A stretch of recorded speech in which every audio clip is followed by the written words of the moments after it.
Amma arrived at Mama Nika's restaurant. She grew suspicious of what was happening to her husband and almost all the men in the village. She decided to find out Mama Nika's secret. She watched Mama Nika cook at her restaurant, taking note of all the ingredients used. Then she noticed something shocking.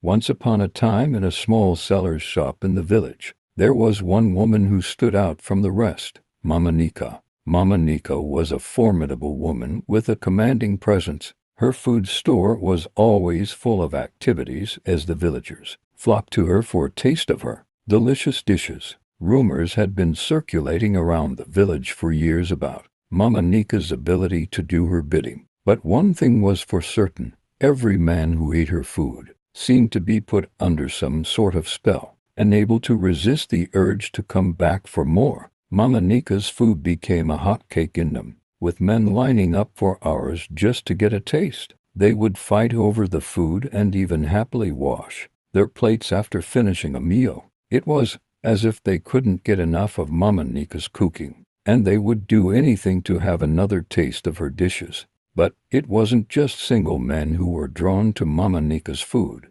Married men couldn't seem to resist its attraction either. Many wives in them began to suspect that their husbands were spending more time at Mama Nika's food store than at home, growing wary of the power that her food seemed to hold over their men. One fateful day, a curious wife, Amma, whose husband Hugo had become a regular customer at Mama Nika's food store, grew increasingly suspicious of what was going on. She decided to take matters into her own hands. She disguised herself as a customer and went to Mama Nika's food stall, wanting to see for herself what was causing the allure. As she watched Mama Nika cook, she noticed that there was something strange about the water she used to prepare her dishes. The aroma of the dish puffed through the air, and Amma felt herself drawn in by its intoxicating scent. She understood why her husband had been so in love with Mama Nika's food. When she took her first bite,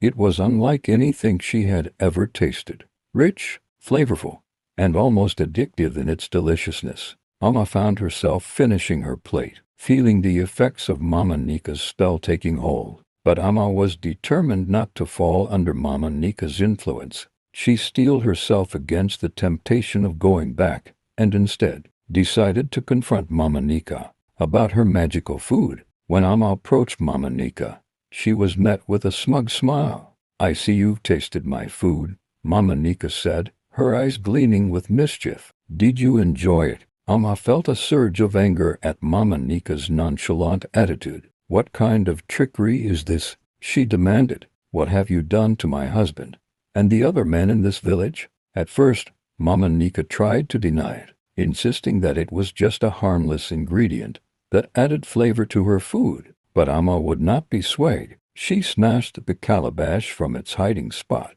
and held it up to the light. The liquid inside glowed with a mystical light, confirming the woman's suspicions. In that moment, Mama Nika, realizing that her secret had been uncovered, attempted to flee the village under the cover of darkness. But the villagers were not about to let her escape, and brought her before the village elders for judgment. The men who had been under her influence for so long suddenly snapped out of it, their eyes clearing as if awakening from a dream. They looked around in confusion, wondering how they had been so easily enchanted by Mama Nika's food. Mama Nika finally admitted to using the strange water from the calabash to enchant her food. She controlled the hearts and minds of the men in the village because she was not yet married, and envied all the women living happily with their husbands and children. So, she decided to use her food to bring division between families. Now that her secret had been exposed, the villagers could see her for who she truly was. The news of Mama Nika's deception spread through the village, and people were shocked and displeased, feeling betrayed by someone they had trusted for so long. The village elders were horrified by her deceitful ways and decreed that she would be banished from them forever, never to return. As Mama Nika walked away from them, peace returned to the people, and the community united once again. Her story served as a cautionary warning for generations to come about the power of greed and its consequences, and the importance of honesty and integrity. All evil practices can backfire, so we should learn to be content with what we have.